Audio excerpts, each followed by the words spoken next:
This is Scott the Fix-It Guy. Our goal with our videos is to empower you to be able to do the repairs on your own and save a whole lot of money and also get that great feeling of having fixed it by yourself.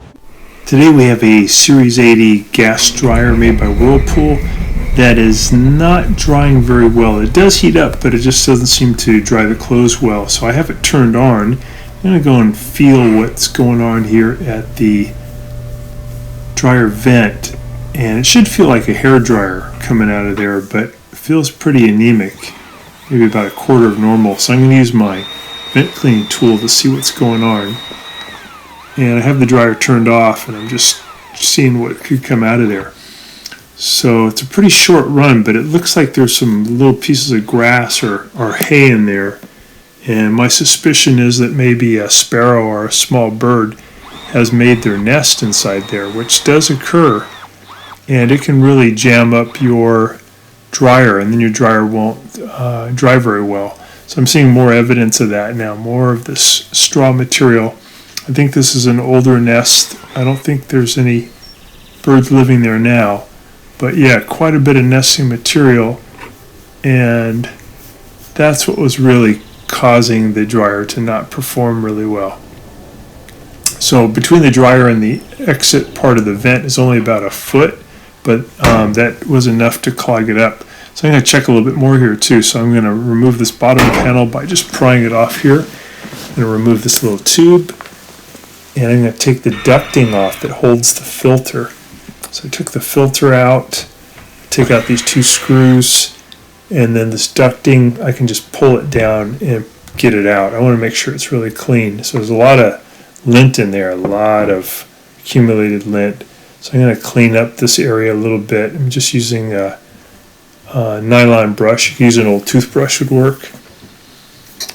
Get all this lint and dirt out of the area because it's a fire hazard, and also it limits how well the dryer can work. I noticed the dryer was making some weird noise when it was running, and it came to find out that there was a lot of lint in the blower wheel vanes, these little plastic things that push the air. So I'm using a little hook tool to pull all that lint out of there, and that's going to make the dryer work a lot better. It's going to dry a lot faster. And maybe that bird's nest was jamming it up and causing the stuff to back up, because this is kind of unusual to have this much pushed into these little veins. So I'm getting all this out, and it's probably enough to make the size of a couple of softballs, so it's a lot of lint. And this just reduces how well the blower wheel can push the air, so your dryer will not dry very well. It'll work, it'll heat up, it'll probably take maybe 3 or 4 times longer than normal. So this is a really easy way to get your dryer heating better and drying better. First thing is to make sure it has good airflow, the vent tube's clear, and the ducting is clear, and also these little veins in the blower wheel are clear. I'm going to reach in now and clear out all the lint that's caught inside this ducting. It's probably reducing the airflow by about 10%. It's very common that the ducting here gets lint built up over time, and it could have been maybe 4 or 5 years since this was cleaned last time. The other thing I'll do today, though, since I have the machine open, is I'll replace the primary and secondary gas coils. It's very easy to do. They're inexpensive, and they help to make the flame stay on longer, which will give you better heating. This is the little part number for the coils. You can get these at Amazon. They'll send them to you in the mail. And I'm going to zip out 2 Phillips head screws that will help me remove the brace that's holding the gas coils in place.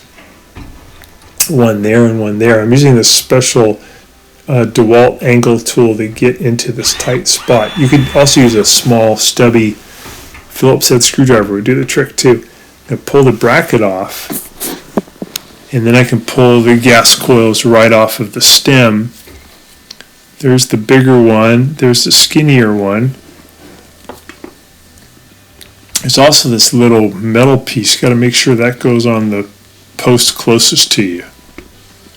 Sometimes it comes off with the gas coil. I'm going to pull the power connector off of this bigger one, and I'm going to put on the new one. It has the terminals down on the lower part. Here's the skinnier one, has the terminals on the upper part. I'm going to separate it. Put the skinnier one on that has 2 terminals, push it all the way into where it locks. And then I'll put these back on the stems. Just clean them off a little bit. So I'll put on the skinnier one first, that goes toward the back. The bigger one,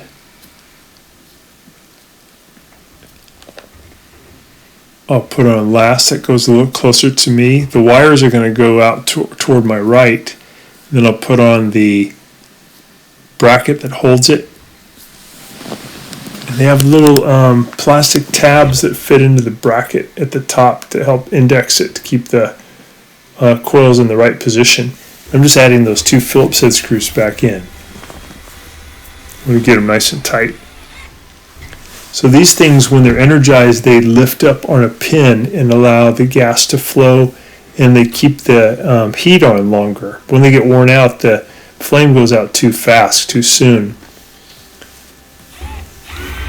Just tightening up those screws.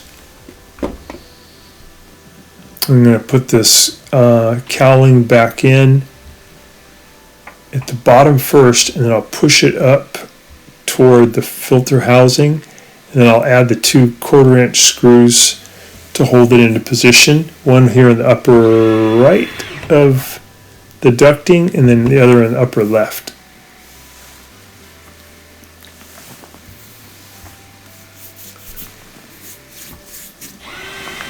So now this dryer is going to have really good airflow.